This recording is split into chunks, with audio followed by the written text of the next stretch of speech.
Apple has never made a MacBook this cheap before.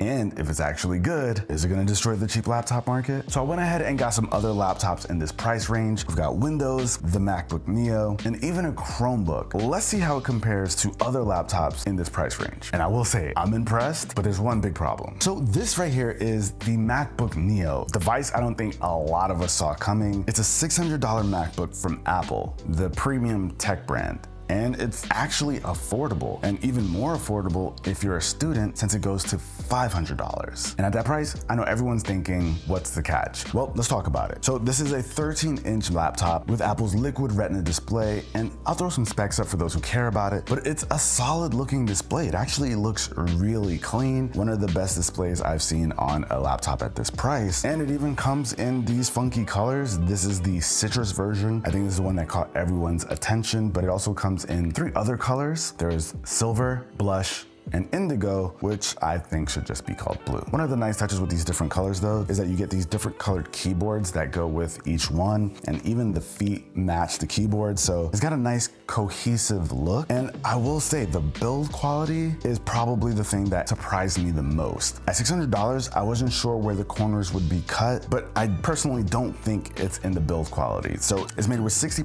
recycled aluminum, and this thing feels like a MacBook. Like, I hand this to anyone, they're not going to think that this is a budget device if they don't know it. Let me feel. Check it out. It feels like a regular MacBook. Yeah, this is what I would want, for sure.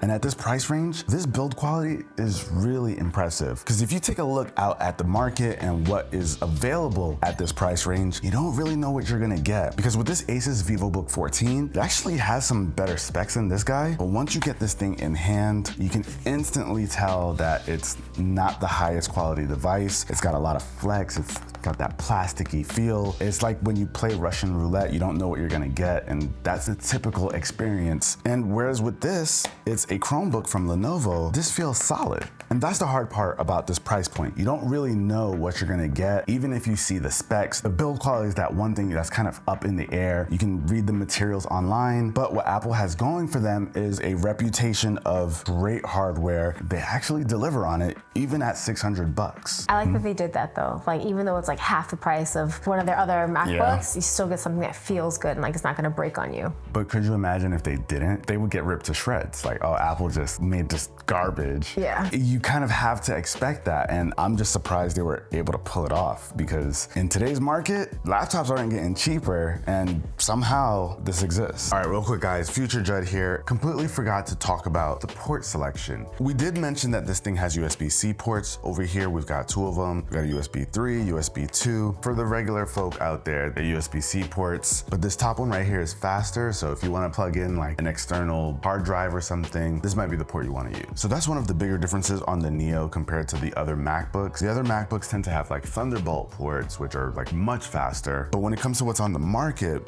these $600, $500 laptops have quite a few more ports. We've got like HDMI, USB-A's, USB-C, headphone jack, another USB-A. Like, there's multiple ports, and that's typically the case. I mean, this is just the Apple lifestyle where you get just USB-C ports, just like a couple, but every other laptop, even this Chromebook, has a micro SD card reader, headphone jack, 2 USB-C port, and an HDMI port, and 2 USB-A ports. So if you happen to use a bunch of accessories like small flash drives or a mouse that needs to get plugged in and they're not wireless, most other laptops will have a better port selection, and this will probably require some kind of dongle if you need it, if you're not going all wireless. But that is a pretty big difference between this and the other things out there. So now we're still looking for the catch, right? Because it's not the build quality. What about the user experience, what it's like to actually use a laptop like this? Now, as I mentioned before, this has Apple's Liquid Retina display, and if you let a tech nerd tell you, they'll say a couple things like the refresh rate isn't really high, the screen resolution could be higher, but when it comes to actually using it, I don't think that's gonna be a complaint that any normal person has. And that's because it's a vibrant display display, pretty sharp.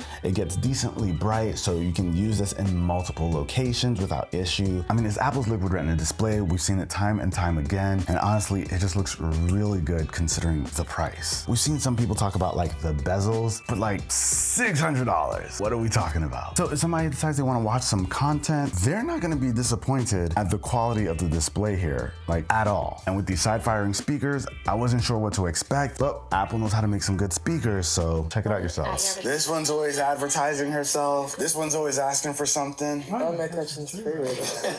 Gene, you're next. That sounds really good. That sounds awesome. And it's not even just that, like, it's fine. It actually sounds really good when you start looking at the competition. So for somebody just watching content or listening to music, it's overall a really good experience. And when it comes to using the machine itself, it's also great. This thing is equipped with Apple's typical Magic Keyboard. So the keyboards you'll find on other MacBooks, you'll find it here no different. The only difference you'll find is that little button over here with Touch ID built into it. If you opt for the larger configuration, you'll have that over here. If not, it'll just be a lock button. But the Touch ID version comes with 512 gigs of storage, and the one without 256. And what's great about that is they're the only configurations. It makes choosing one really easy. So for me personally, I feel right at home typing on something like this. I'm typing at an angle, so it's gonna be terrible. Ari, don't judge me here. I want to go back to the storage. Is that good storage for a student? It depends on the kind of student they are. I think your typical young student in high school, maybe no big deal. If we're talking a college student, depending on what kind of course they're in, if they're in media or maybe some kind of STEM major, they probably want a little bit more. I would aim for like 512. Do you think there's a student in college who would need more than 512? That's niche, really niche, like media classes. It's like most people would just have PDF and notebooks. Right. Okay. You gotta also remember if they do have an iPhone and they've got like their photos and everything, their media in here, their personal media, that's another consideration because these are very personal devices, so you can have all that stuff on here. So it depends on the user and the coursework. But don't judge my typing score over here. It's actually a really nice keyboard to type on. One experience that's a little bit different than other MacBooks is the trackpad. Now this trackpad, it's actually like a full trackpad. So it clicks, it's not just haptics that we see from like the MacBook Air or MacBook Pro. This thing physically moves. I've been trying to wrap my mind around whether I like it more or not, but the fact that it's up in the air for me means it's a good thing. It means it's not a negative whatsoever. I kind of miss that physical touch, to be honest. I like this. So from a usability perspective, this thing checks a lot of the boxes. Got a great screen, got good speakers, keyboard experience is great, and I really do like the trackpad. Even though it is smaller than some of the other MacBooks, it's more than fine for everyday people. Now the question is this experience what's typical for other laptops in this price range? And what I found is that it's not. So if I were to pull up this same video over here, 66, grab your drinks, we got a lot of tech to open up. This is nice. CES, we got a chance. And then over here, Ari. All right, let's do that FedEx package. I know what this is. So at CES, now if we go over here to the Chromebook, it's kind of like Nintendo Switch style where you just pop off the Joy-Cons and you're playing. And then while we were there, they gave us both one. Damn, perks of the... They gave us both one. It is a completely different league. So how are they able to do this? You gotta think about who they are, right? They have more money. There's that part. So now I think next most people would probably say, well, it's gotta be the specs, right? Because what else could you give up on? And I mean, it's no secret, this is running Apple's A18 Pro chip, which is what was found in the last generation of iPhones. Now one might think, oh, that's what's in a smartphone. It can't possibly be any good over here. It's pretty good, y'all. So based on my time with this, I've used it from everything from word processing to messaging and even some video editing. Apple has not talked even a little bit about video editing on this device because I don't think that's what they care to have their customers do on this thing. This is meant to be the device that does all of the regular stuff, web browsing, listening to music, Word documents, documents. Even some AI work can be done on here as well. I think that's Apple's focus, just like the everyday consumer, not the creator, not the gamer. They haven't talked about any of that. But you know I'm gonna try everything that I'm used to. And check this out, I have like a bunch of different tabs and programs open, everything. I got a lot of stuff going on over here. And it's been running really smoothly. But surprisingly to me is the fact that I've been able to actually do some video editing on here and it runs really well. This is So impressive. What?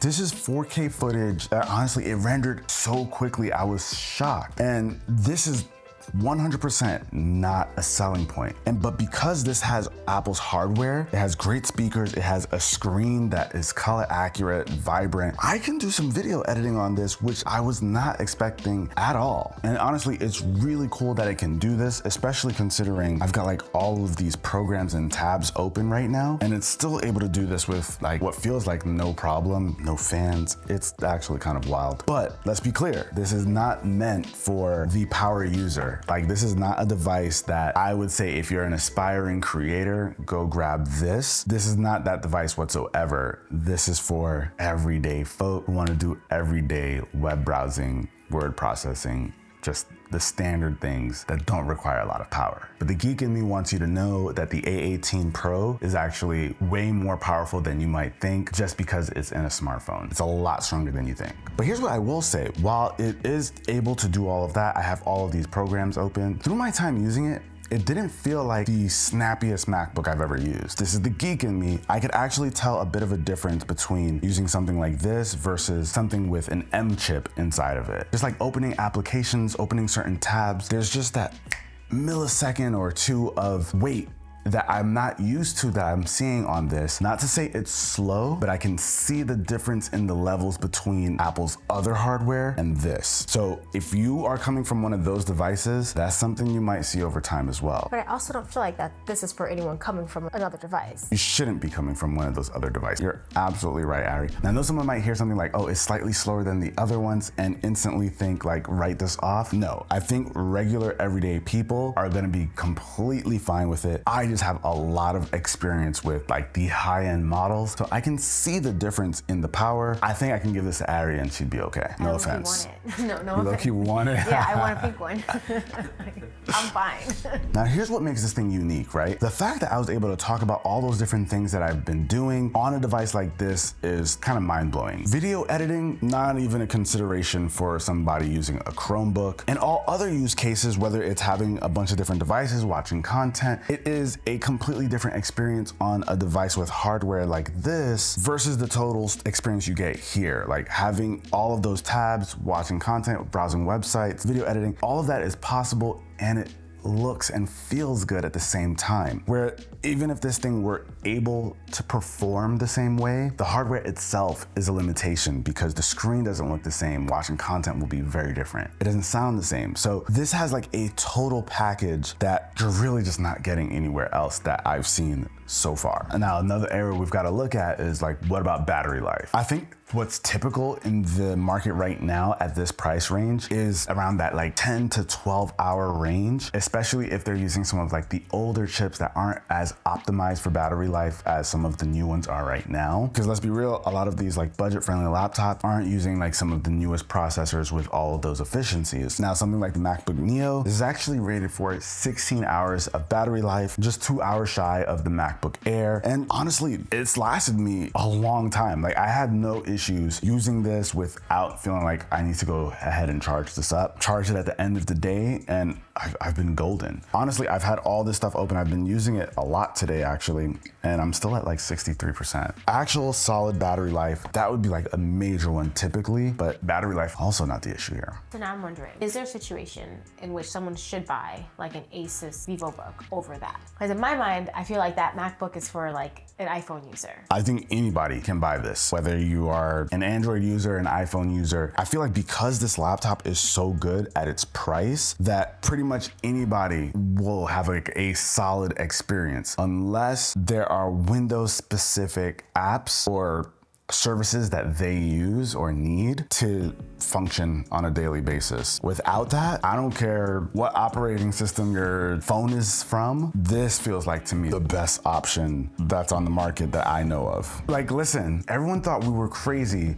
when we were raving about M1 and how insane that chip was, and it completely changed laptops forever. And while I think this is open to anybody looking for a laptop, more specifically, I think this would be great for obviously students. That's the #1 target demographic for this. Any student who is looking to get a laptop that doesn't want to spend a lot of money, this is an amazing value right here. But also anyone looking to get into the Apple ecosystem. Maybe if you're someone who maybe don't know what Apple's operating system is like, you just kind of want to ease your way into it. You don't want to invest in something like a MacBook Pro, or maybe even the Air might be too much. This is a really great entry point. So kids, anyone just kind of looking to get into the operating system, I would get this for grandma if she needs a computer. Like, this is... She can FaceTime on it. She can FaceTime on it, make her phone calls. She could do all of the things, get her messages. This is a great option for someone like who might not even be tech savvy enough to appreciate like better specs